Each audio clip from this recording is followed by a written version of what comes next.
नमस्कार दोस्तों, मैं हूं अंकित मजूमदार और मैं एक स्टोरी टेलर हूं। आज आपको मैं जो कहानी सुनाने वाला हूं वो एक कंसेप्ट है जिसे कहते हैं ट्रांसफॉर्मेशन लीडरशिप।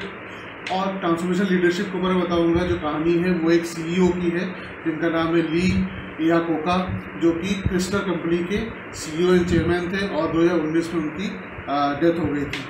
तो क्या था ट्रांसफॉर्मेशन, क्या होता है ट्रांसफॉर्मेशन लीडरशिप, और ली इयाकोका का क्या मतलब कि क्या कंट्रीब्यूशन था जिससे क्रिस्लर जो है वो एक बड़ी कंपनी बन गई, वो फिर से प्रॉफिटेबल हो गई। उसके ऊपर एक कहानी है। तो ये सबसे बताऊँगा ट्रांसफॉर्मेशन लीडरशिप होती क्या है। तो ये वो लीडरशिप स्टाइल है या ट्रांसफॉर्मेशन लीडर वो लीडर होता है जो किसी भी कंपनी में जब जाता है तो वहाँ पे एक नया विजन क्रिएट करता है और उस विजन क्रिएट करने के बाद वहाँ के लोगों को मोटिवेट करता है, उस ऑर्गेनाइजेशन के लोगों को मोटिवेट करता है कि वो उस विजन की तरफ काम करें, और दूसरा जो है वो काम करने के बाद उसको अचीव करें, और दूसरा जो है इसको उसके अचीव होने के बाद वो उस विजन को या उस तरीके को उसको उस पर इस तरह से इस्टेब्लिश कर दे कि बाद में वो कंटिन्यू हो सके। तो ऐसे लीडर्स को कहते हैं ट्रांसफॉर्मेशन लीडर, और इस स्टाइल को कहते हैं ट्रांसफॉर्मेशन लीडरशिप। ये नोल टिची एंड डेव अल्ब्रिस्ट ने 1984 में इसको क्वाइन किया था, और उसके बाद से एक टाइप ऑफ लीडरशिप स्टाइल है। और यहाँ पे जिसकी मैं बात करने वाला हूँ वो है ली इयाकोका को, जिसको हम लोग लीडो एंथोनी बोल सकते हैं। तो इनका दूसरा नाम लीडो एंथोनी भी था, और इनका जो लीडरशिप स्टाइल था वो एक ट्रांसफॉर्मेशन लीडरशिप स्टाइल है as per Dave Albrecht and Noel Tichy. तो क्यों, तो मैं बताना चाहता हूँ कि कहानी की ली इयाकोका जो थे या लीडो एंथोनी जो थे वो इन्होंने इंजीनियरिंग अपना इंडस्ट्रियल इंजीनियरिंग किया था फ्रॉम रेडिंग यूनिवर्सिटी से, और उसके बाद इन्होंने सबसे पहले फोर्ड कंपनी ज्वाइन किया 1946 में as a engineer in the Ford company. Ford उस समय उसमें लीडिंग ऑटोमोबाइल कंपनी थी, वहाँ पे ज्वाइन किया। और इनके अंदर जो है मार्केटिंग सेंस था, जिसको लेते हुए इनको जो है कुछ दिनों बाद ही जैसे इनके अंदर इंजीनियरिंग का काम पूरा हो गया, इनको सेल्स एंड मार्केटिंग डिवीजन में ट्रांसफ़र कर दिया गया। वहाँ जाने के बाद इन्होंने 1956 में एक बहुत ही अच्छा एक ऑफर लेके आए, या कह सकते हैं स्कीम लेके आए, जिससे इन्होंने नेशन हीरो बन गए। इन्होंने क्या किया, इन्होंने एक स्कीम का नाम रखा जिसका नाम था 56 फॉर 56। इस स्कीम का जो डिस्क्रिप्शन ये है कि इन्होंने जो 1956 में जो कार बनी थी उसको जो है इन्होंने स्कीम किया कि 20% डाउन पेमेंट के ऊपर $56 पर EMI के ऊपर 3 साल तक आप इन कार्स को ले सकते हैं। और उस समय के लिए बिल्कुल ये नई स्कीम थी 56 फॉर 56, जिससे इन्होंने जो है जो फोर्ड की जो कह सकते हैं जो सेल्स थी वो बहुत ज़्यादा बढ़ा दी, जिसकी वजह से इनको बाद में इनको vice president and president level पे फोर्ड कंपनी में ये आगे बढ़ गए। उसके बाद क्या हुआ, धीरे धीरे ये काफ़ी इन्होंने जो है काफ़ी कार डिज़ाइनिंग में इन्होंने काफ़ी काम करना चालू किया, काफ़ी पार्टिसिपेट कंट्रीब्यूट करना चालू किया। और क्योंकि वो इंजीनियर भी थे, इंडस्ट्रियल इंजीनियर थे, इन्होंने उस पर काम करना चालू किया। और इन्होंने फोर्ड मुस्टैंग जो कि बहुत अच्छी कार है, और एक दूसरी और भी जो उस समय की ब्रांडेड कार्स थी फोर्ड की, उस पर इन्होंने बहुत काम किया, बहुत कंट्रीब्यूशन किया। और उस वजह से जो है इनका एक तरीके से ये नेशन हीरो, उस समय के जो है ऑटोमोबाइल हीरो कह सकते हैं, ऑटोमोबाइल जायंट कह सकते हैं, उस तरीके से ये बन चुके थे। और इनका काफ़ी पब्लिसिटी हो रहा था मीडिया में। लेकिन क्या हुआ, मीडिया पब्लिसिटी के चलते उसमें जो हेनरी फोर्ड थे वो उनको बुरा लगा, कि क्योंकि Henry Ford was a founder, so he thought कि मतलब कि जिनका जो नेक्स्ट कंटेंडर है वो खुद उनका एम्प्लॉय बन रहा है। सो ही फायर्ड ली इयाकोका इन 1978। दोस्तों ईयर याद रखिएगा, 1978 में उनको फायर किया गया। और उस समय 1978 में एक और ऑटोमोबाइल कंपनी जो उस समय यूएस की तीन बड़ी कंपनी थी, क्रिस्लर, वो बैंकरप्सी झेल रही थी। उसका कम से कम $200 मिलियन का उसको लॉस हो रहा था उस समय। और क्रिस्लर ने जब देखा कि ली इयाकोका को वहाँ से फायर किया गया है, उन्होंने उसको हायर कर लिया ली इयाकोका को एज ए CEO। तो ली इयाकोका वहाँ पे गए तो उन्होंने जो है देखा कि कंपनी के, तो यहाँ से इनकी जो ट्रांसफॉर्मेशन लीडरशिप चालू हुई।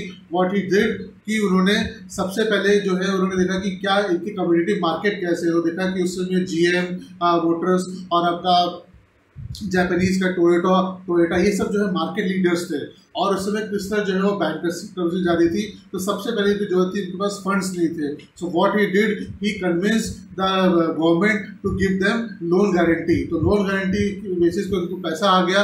उस पैसे से इन्होंने जो है 2 कार का कंसेप्ट डिजाइन किया। एक था के कार्स या के क्रिस्लर के भी कह सकते हैं, के कार का डिजाइनिंग किया, जो उस समय की फेमस कारों में से थी, फैमिलियर कार थी, कॉस्ट उसकी बहुत चीप थी। और उसके साथ में इन्होंने जो है मिनी वैन कंसेप्ट लाए।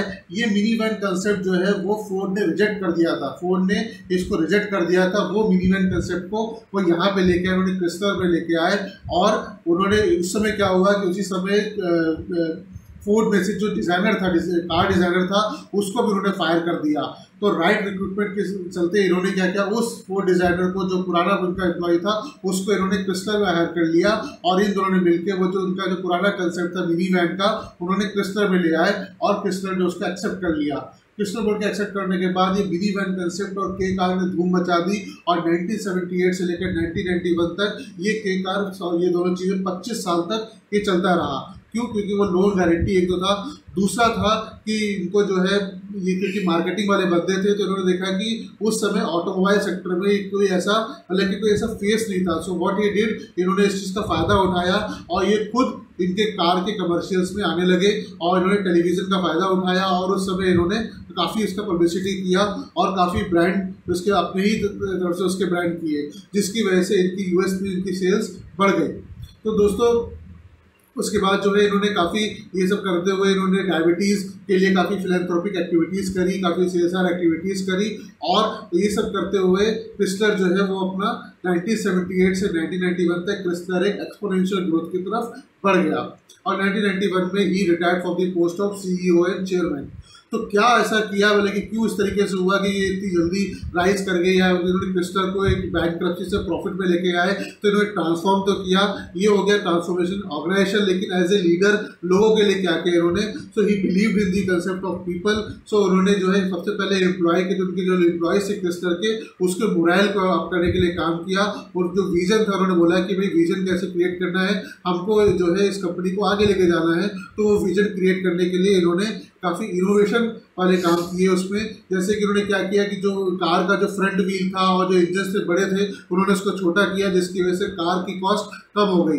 उसका इन्होंने एक बहुत सी चीज़ दिखाई, जिसे कहते हैं कि जैसे लीड विद एग्जाम्पल, इन्होंने अपनी सैलरी को सेल्फ सेक्रीफाइस कर दिया। इन्होंने बोला कि मैं सैलरी नहीं लूँगा क्योंकि मेरी कंपनी प्रॉफिट पे नहीं है, और उसको बेस बना के इन्होंने उस समय के जो लेबर के सबसे बड़े मिनिस्टर, लेबर का जो सबसे बड़े यूनियन का जो नेता था, लीडर था, डगलस फ्रेजियर, उससे ये बोला कि अगर मैं अपनी सैलरी सेक्रीफाइस कर सकता हूँ, क्या तुम ऑटोमोबाइल सेक्टर के लिए नहीं कर सकते, तुम्हारे लोग नहीं कर सकते हैं। और इसने क्या किया, डगलस फ्रेजियर को अपने क्रिस्लर का एक बोर्ड ऑफ डायरेक्टर में सीट दे दिया। तो डगलस फ्रेजियर के अपने उसमें आ गया। इस वजह से इनको जो अगले 3 साल तक का जो लेबर का वेजेस था उसमें काफ़ी कम मिनिमम इनको कॉस्ट कटिंग हो गई। कॉस्ट कटिंग की वजह से जो लेबर कॉस्ट कम हो गया शोर्स के पास, आइलैंड्स के पास, क्रिस्लर का, उस वजह से क्या हुआ, इनके जो कंपटीटर उस समय के थे, GM थे, टोयोटा थे, इनसे इनको एक कॉम्पिटिटिव एडवांटेज मिल गया या कॉस्ट एडवांटेज मिल गया, और ये 3 साल आगे चले गए इन दोनों कंपनीज से। तो उस वजह से क्या हुआ, ये कॉस्ट कटिंग की वजह से, ये सेल्फ सेक्रीफाइस की वजह से उनके लोगों के अंदर भी मोरल जाग गया कि हमारा लीडर जब सेल्फ सेक्रीफाइस कर रहा है तो हम क्यों नहीं कर सकते। तो they also started toward the vision of the organisation. और इस बैकवर्ड पुश से, ये जो इस तरीके से पुश आया उनकी जो लीडरशिप स्टाइल से, और इससे जो है क्रिस्लर आगे बढ़ता चला गया, और क्रिस्लर जो है वो एक आगे बढ़ गया। दूसरी बात, इन्होंने जो है उस समय AMC करके जो अमेरिकन मोटर कंपनी थी उसको भी इन्होंने एक्वायर कर लिया, जिनका बहुत बड़ा ब्रांड था जीप। अब वो जीप ब्रांड के अंदर आ गया। उसका जो मैंने बात करी थी मार्केटिंग की, टीवी कमर्शियल्स का इन्होंने बहुत यूज़ किया, क्योंकि उसमें टीवी लोग बहुत देखते थे, और वहाँ पे इन्होंने बोला इनकी जो कार है वो एक अमेरिकन कार है। यहाँ तक जब भी वो इसकी प्रचार करते थे, जब वो इसका ऐड करते थे, बोलते थे कि इसमें एक 6 लोगों की बैठने की जगह है, और वो 6 लोगों की जगह 6 अमेरिकन का यूज़ करते थे। वो हमेशा इस कार को एक अमेरिकन कार करके लॉन्च करते थे, क्योंकि उनको पता था कॉम्पिटिटर जो है वो जापानीज़ है।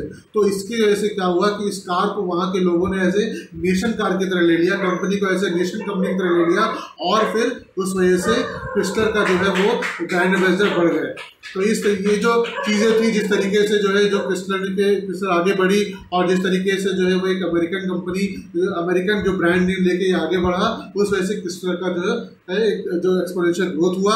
और इसलिए हम ली या कोका को या लीडो एंथोनी को हम एक ट्रांसफॉर्मेशन लीडर मानते हैं। जब भी आपको लीडरशिप के बारे में बताना हो, या ये बताना हो कि किस तरीके से वो चीज़ें, मतलब कैसे एक लीडर को बिहेव करना चाहिए, ट्रांसफॉर्मेशन लीडर को बिहेव करना चाहिए, आप क्रिस्लर का एग्जाम्पल दे सकते हैं, ली या कोका का एग्जाम्पल दे सकते हैं। मैं आपके साथ और कभी जुड़ता रहूँगा। Thank you very much.